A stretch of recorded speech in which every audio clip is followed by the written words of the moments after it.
Hello, everyone. Welcome back, beautiful souls, to day 26 of 30 Days from Shame to Empowerment. And this is one of my probably most favorite talks when it comes to transformation. It's something that I practiced my whole life. I think I learned this when I first went through divorce. And this is a most powerful transformational tool. If you learn to do what I'm going to talk about today, you will cut down on 90% of drama in your life, honestly. So I titled it How to Transform Triggers into Teachers.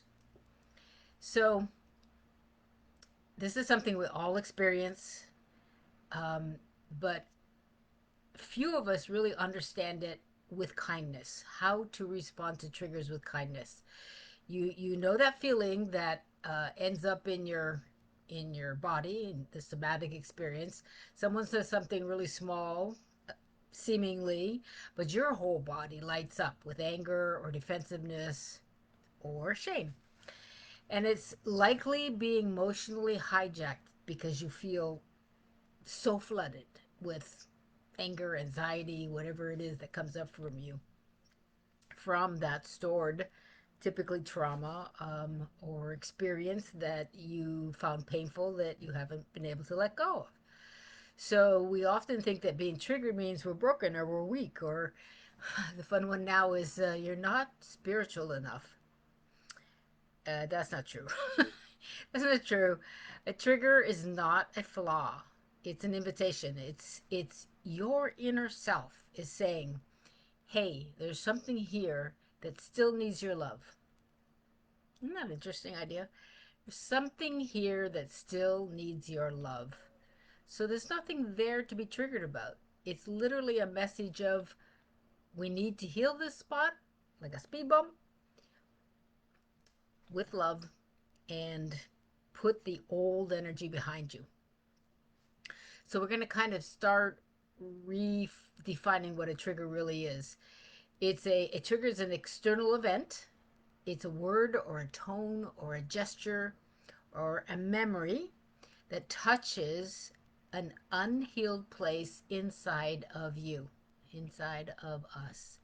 It activates our nervous system, often before we even have time to think about it and know what's happening.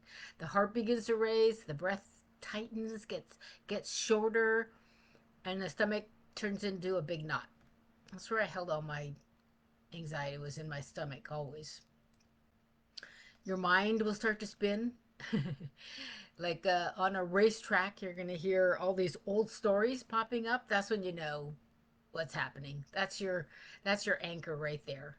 You know you've just triggered something deep and unearthed a trauma that you have to let go of. Um, y- you react from that wound before you even know what's happening. So there's no time to apply any kind of wisdom that you might have about this particular subject. It doesn't make you broken, it makes you human. And remember, you can't numb emotion because if you're numbing the pain, you're also numbing the joy. All goes together, right? Your heart has to be open in its expression and its ability to receive on all levels. So when that trigger shows up, is a sign that your system is waking up. That old pain is ready to be seen, ready to be felt, and integrated instead of being suppressed. That's a good thing. That's a powerful thing. That dealing with that is literally empowering yourself to be more courageous, more clear, more confident. Okay? So every trigger is a mirror. Think about it this way. This is a powerful way actually to think about triggers. They are a mirror. It doesn't show you what's wrong with the other person, it shows you what's asking inside of yourself to be healed. What's within you that needs to be healed. So just I'll give you a couple examples just in case you're wondering. You're probably not at this point, but if someone's confidence triggers you, maybe it's pointing to the part of you that's longing to be expressed. That happens a lot, right? You often in relationships are often mirrors. People, your partner will do something that infuriates you, and you realize that it's something that you really wish you knew how to do or you knew how to handle better.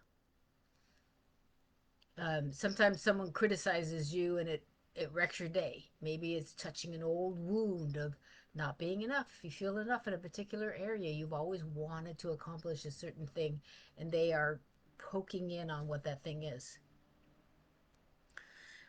And or for example, someone ignores you and it hurts really deeply. Maybe it's inviting you to revisit where you learned that your voice didn't matter. So it's a trigger from the outside world that reflects something that is stored inside of you, has happened before, and now you need to see it differently, in a different way. You're older, you're much more educated, you're wiser, and you're stronger, so you can deal with it better than you did when you were a younger person.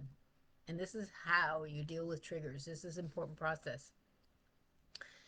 It doesn't mean, I'm not saying that people get a free pass for bad behavior. That's a whole different subject on how to handle that kind of thing. It just means that what you're doing is personally reclaiming your power by focusing on what you can heal inside of yourself. You're checking there first. You're going, is this me? Do I feel this way because something's going on inside of me? Emotional triggers are really, really, think of it this way. This is so powerful. They're sacred opportunities for awakening. They are moments where your unconscious patterns surface so you can choose differently. See how much power there is in that? It's very empowering.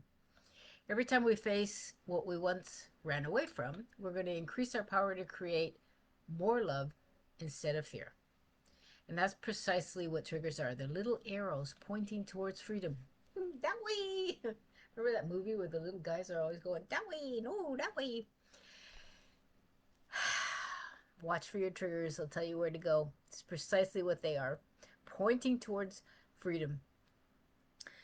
But here's the key, though. You can't heal what you shame. So if you're feeling shame about your triggers, the thing that's inside of you that you're trying to heal, when you meet it with judgment, you say something like, oh, ugh, why do I still react like this?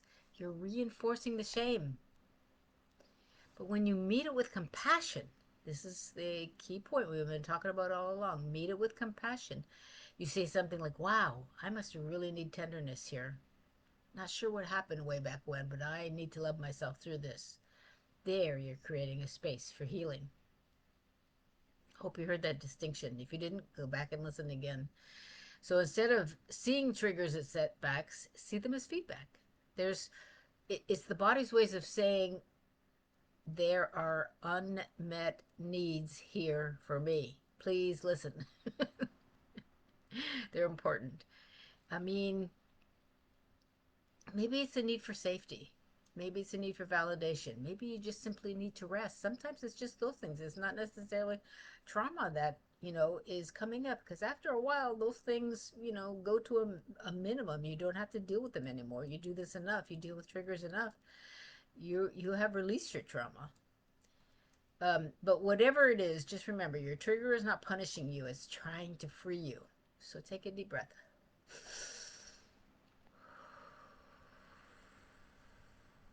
Think back to the last time you felt triggered. I mean, really triggered, angry. It's hard for me to remember now because it doesn't happen too much to me anymore, but that doesn't mean it doesn't happen. It still happens. People can still trigger me. Maybe someone interrupted you. The news triggers me. There's a good example right there. Maybe someone interrupted you while you were talking to somebody else, having a great conversation. Maybe your partner dismissed something you said. Ugh. Maybe a friend forgot to include you on something, a date or conversation, party, and suddenly you felt that familiar ache of being left out. Now, instead of replaying that moment, ask, what was this trying to show me?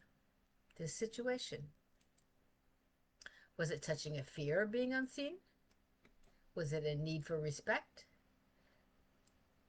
Was it a boundary that I didn't make clear? Listen gently to what your soul is trying to say. You don't need to analyze or fix it, just notice it. The wisdom is always there beneath the reaction. These are all things that are important for you to realize and look at as you get to know yourself, your authentic self, because that soul self is trying to break through all the time from all the layers of crusty crap that are on top of it. So here's your practice for today. Take out your workbook, your journal. If you don't have one, go to the Hero's Journey and get one. There's one free there under the files. Um, okay, and the next time you feel triggered, pause for just a breath before reacting. So if you don't have an example that's happened to you in the last day or two, just wait until you do. Um, take when you feel it come on, feel the anxiety rise, just take a breath. Put your hand on your heart and say softly, I see you. I'm listening. That right there will make the ego just calm right down. You'll be amazed at what happens. It's this small pause, it interrupts the old pattern and it moves you into reactivity. I'm sorry, it moves you from reactivity into awareness. Make that clear, sorry. And when you get into that space of awareness, that's where your power returns. So your goal is to not avoid triggers, is to outgrow them. They just become non-existent. Every time you meet a trigger with curiosity instead of criticism, you alchemize that pain into wisdom. So that's how we transform the places that used to undo us into the places that now teach us truly who we are. So there you go. Hope you enjoyed that. That's an important practice. Keep this one, save this particular video. It's one you can play again and do often. Uh,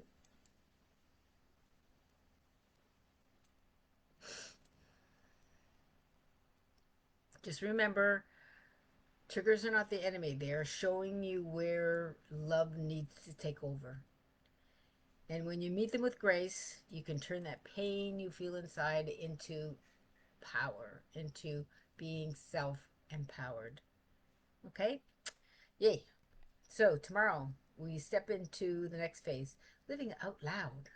Another one of my favorite subjects. We're going to explore what it's like to stop hiding and to walk through the world as your authentic self, unshaken and unashamed. That sounds like fun.